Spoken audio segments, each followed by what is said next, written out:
queria primeiro agradecer sua participação, sua disponibilidade de conversar aqui com a gente. E para iniciar essa entrevista nossa, eu queria te fazer a seguinte pergunta. Nos últimos anos, a gente tem presenciado um repasse para as universidades federais aquém das suas reais necessidades. E agravando esse quadro, com alguma frequência, a gente ainda tem bloqueios. Em 2024, qual foi a realidade orçamentária da UFV e como que a universidade fechou o ano? Perfeito.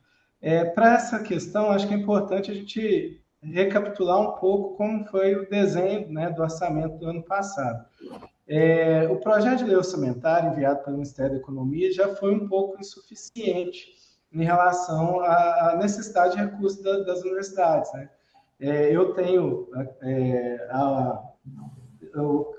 Atualmente eu coordeno, né, o Fórum de Pró-Reitores de Planejamento e Orçamento das universidades, e a gente participa da Andifes, então eu tenho participado muito dessa articulação entre o Ministério, né, da Educação e a Andifes.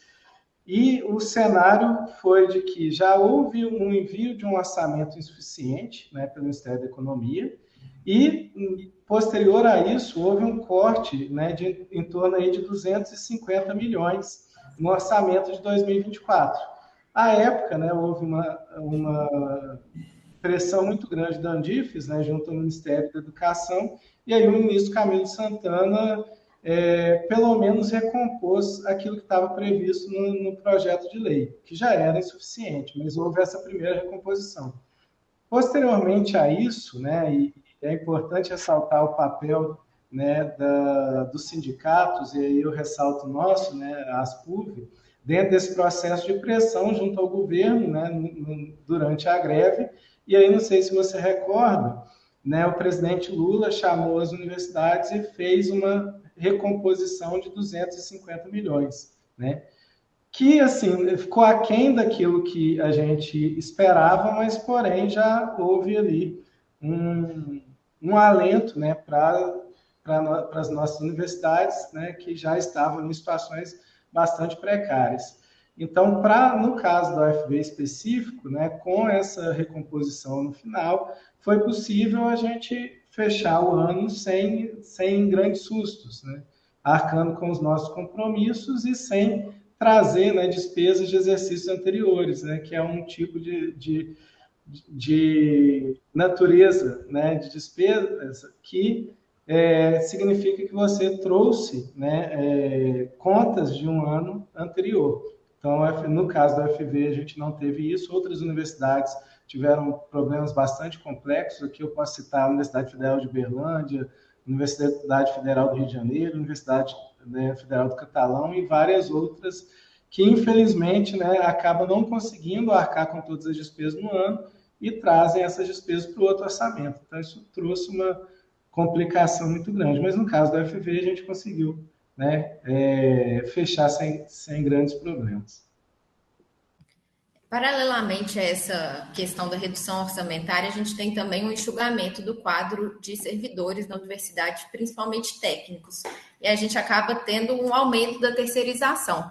E a terceirização acaba comprimindo ainda mais o orçamento, porque o pagamento das empresas vem do próprio orçamento da universidade, né? Ao contrário do pagamento dos servidores efetivos. Hoje, qual que é a realidade da terceirização da universidade? A gente, diante dessa situação orçamentária, a gente pode ter até rescisão de contratos? No nosso caso especificamente, né, a gente trabalha para que a gente não atinja dois grandes grupos, que no caso, primeiro, seria assistência estudantil, os nossos auxílios financeiros. A gente sabe que os nossos estudantes, né, o índice de vulnerabilidade socioeconômica é muito alto nos três campos. Então, esse é o tipo de, né, despesa que a gente prioriza. Se o orçamento é curto, é essa que a gente prioriza o pagamento. E também a gente tem evitado demissões, né? A UFV, ao longo do tempo, né, no primeiro momento, quando a gente assumiu a gestão em 2019, a gente já teve que fazer um enxugamento muito grande. Aqui na Universidade Federal de Viçosa, já tivemos mais de 1.000 servidores, hoje a gente tem 600, para vocês terem ideia, né, da diferença. Mas, assim, como a gente foi fazendo isso ao longo do tempo, foi menos perceptível na comunidade. E também, assim, para evitar demissões, sempre que há uma redução desses quadros, nós fazemos a partir da não reposição daqueles que pedem para sair, arrumam outro emprego, para não gerar um problema social ainda maior para os municípios que acolhem os nossos 3 campi. Mas é um cenário que, né, nesse momento, ele ainda está equacionado, mas para o futuro não sabemos se vai ser possível. Outra questão que na UFV é bastante complexa é que nós temos servidores, né, grande parte da composição do nosso quadro ao longo do tempo, principalmente aqui no campus de Viçosa e no campus de Florestal, foi composto por servidores nível A, B e C, que são ou extintos ou vedados de provimento. Então, a universidade, ao longo do tempo, né, já teve mais de 3.000 servidores, hoje tem 1.800, então, e é uma redução bastante massiva a cada ano, porque muitos desses cargos já podem se aposentar, né? Ainda estão se mantendo na universidade pelo compromisso institucional, mas isso, ao longo do tempo, vai diminuindo. E isso gera uma pressão muito grande pela terceirização, porque à medida que os setores vão perdendo, de um lado, servidores efetivos, eles aumentam a demanda sobre, né, a terceirização dos serviços. E, infelizmente, nós não temos condições nenhuma de ampliar esse quadro hoje, então a gente tem feito um redimensionamento aí da força de trabalho, tanto dos servidores efetivos quanto terceirizados, para tentar equacionar esses problemas que já estão quase insustentáveis, né, da falta de pessoal. Agora, vindo para o orçamento 2025, a lei orçamentária ela tinha que ter sido votada e aprovada ainda no ano passado, e isso só ocorreu em março. Esse atraso gerou alguma dificuldade para a UFV? Quando a gente não tem a lei orçamentária anual aprovada no início do exercício, a gente entra no regime excepcional de execução, onde você tem, né, 1/12 do orçamento a cada mês. Como a gente conseguiu, né, fechar bem, né, o ano anterior, a gente não trouxe despesas do exercício anterior e que, por isso, esse 1/12 ainda foi suficiente. Agora, o problema é que agora, né, o governo emitiu um decreto que ele estabelece um regime de 1/18, que 1/12 ele acaba sendo incoerente, que é o, né, se eu fosse dividir por 12 meses, seria aquilo que as minhas despesas. Agora, 1/18 é bastante restritivo, e esse cenário ele está previsto até maio. Então, agora a gente pode ser que tenhamos que priorizar algumas despesas em relação a outras. Mas eu gostaria de não alarmar a nossa comunidade, né, acadêmica. Não haverá nenhum prejuízo em relação aos auxílios financeiros, ao pagamento de servidores terceirizados, tudo isso vai ser mantido e nós temos esse compromisso com a nossa comunidade, né? Se for necessário, a gente vai negociar com fornecedores, né, um pagamento posterior a maio para que não haja nenhum prejuízo, e isso é totalmente equacionável no âmbito da UFV.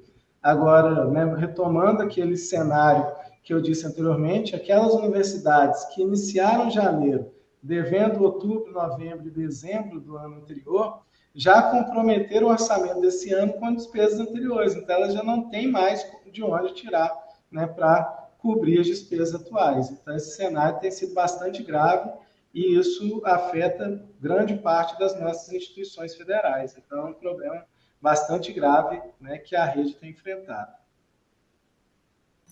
O orçamento que foi aprovado pelo Congresso, na comparação com o projeto enviado pelo governo, o orçamento do UFV teve uma perda de quase 4 milhões. Se for mantido esse valor na hora da sanção, o que essa perda representa para o funcionamento da universidade, num comparativo também com o orçamento do ano passado? Assim, ela traz uma série de problemas, porque os nossos contratos, todos eles, de prestação de serviço continuado, do restaurante universitário, de terceirizados, eles geralmente têm, na verdade todos, né, têm algum tipo de correção monetária. Então, no caso, por exemplo, dos servidores terceirizados, nós temos que, né, seguir as convenções coletivas de trabalho, né, das categorias, e elas prevêem aumentos anuais. Então, a cada ano, as nossas despesas elas aumentam mais do que 5% ao ano. Então, não ter essa correção que teria, porque a correção significa apenas que o orçamento do ano anterior foi mantido, uma vez que as nossas despesas crescem né, numa taxa semelhante ao que a gente tem no IPCA. Não corrigir significa que a gente vai ter que ajustar esses contratos, né? A gente vai ter que avaliar a redução de serviços, né, redução de investimentos em reformas, obras, então isso impacta consideravelmente, né, a nossa comunidade. Para vocês terem ideia do que 4 milhões representa, isso é mais do que, historicamente, a universidade distribui para todos os departamentos custearem as suas despesas. Por exemplo, outra ação, né, que está mantida também para esse ano, que é o nosso compromisso, mas vai ser a um custo muito grande, que é o edital do PROLAD. Ele, né, teve um impacto muito significativo no ensino de graduação, porque ele permite que os cursos pleiteiem recursos para investir na própria infraestrutura, ele é na ordem de 3 milhões de reais. Então, ou seja, o corte ele é superior, né, ali mais de 1 milhão praticamente, do que a gente tem no edital tão importante para a instituição. Então, isso traz um impacto bastante significativo, né, para o funcionamento da universidade. A maior parte desse montante se refere ao orçamento de custeio, né? 2,89 milhões. O que esse provável corte representa para o funcionamento da universidade? Ele, assim, ao longo do tempo, a universidade ela teve que buscar ações, né, que trouxessem um impacto na redução do custeio.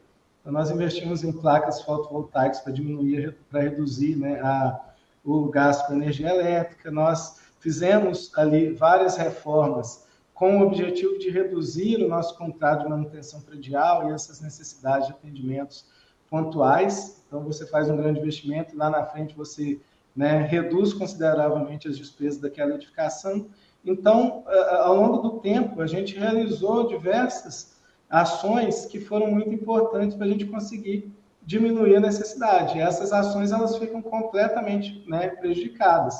E a gente vai ter que avaliar também, dimensionar os nossos contratos, né, de terceirização, porque eles acabam gerando impacto, né? E um exemplo recente é que a gente teve que reduzir, por exemplo, os contratos, né, do LDI e LDH, uma vez que a gente não consegue, né, mais suportar, né, a quantidade de o orçamento já não é mais suficiente para suportar as despesas históricas da universidade. Então, a todo ano, a gente tem que buscar aí, de maneira criativa, né, formas de não prejudicar, né, os serviços que são prestados para a nossa comunidade, né, mas também, de certa forma, reduzindo um pouco aquilo que a gente consegue executar ao longo do tempo.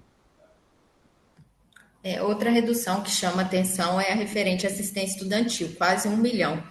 Nos últimos anos, a gente tem visto a democratização do acesso à universidade, o que exige políticas de permanência, de assistência estudantil. Como é que a UFV está lidando, então, com essa situação de precisar cada vez mais de assistência estudantil, mas ter um orçamento mais enxuto? Um dado bastante significativo em relação à assistência é que hoje, né, se a gente fosse analisar os dados do INEP, que são autodeclaratórios, né, nós temos mais de 70% que se declaram, né, de uma faixa de vulnerabilidade na nossa instituição. Então, cada vez mais nós temos, né, estudantes entrando na universidade com uma maior vulnerabilidade. A gente percebeu ao longo da pandemia que os problemas sociais do Brasil só aumentou e a cada ano a gente vem tendo essas perdas no nosso orçamento. Então, né, as despesas dos estudantes, elas crescem ao longo dos anos, pelo efeito inflacionário. E, infelizmente, a instituição não consegue acompanhar o aumento desses auxílios na mesma medida. Então, a gente acaba tendo que manter os mesmos valores de um ano para o outro, né? Não conseguimos aumentar o valor dos auxílios. A universidade teve que, acabou sendo forçada, né, a rever sua política de subsídio dos restaurantes universitários para priorizar aqueles estudantes com maior vulnerabilidade financeira. Então, isso tem gerado uma série de problemas.